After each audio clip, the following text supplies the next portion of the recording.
cái này nghe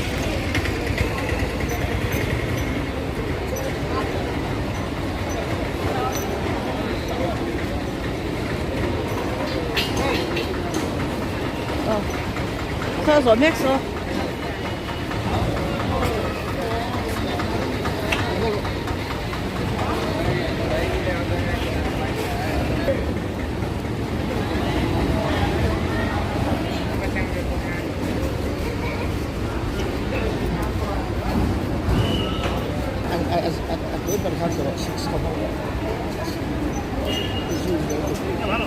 zoom tốc là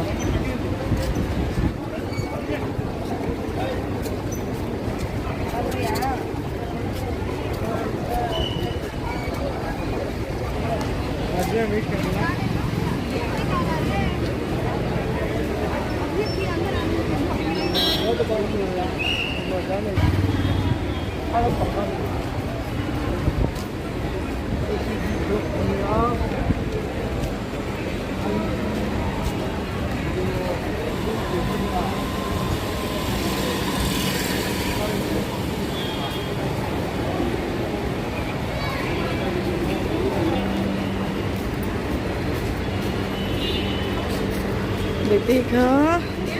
nebulizer kan gas dona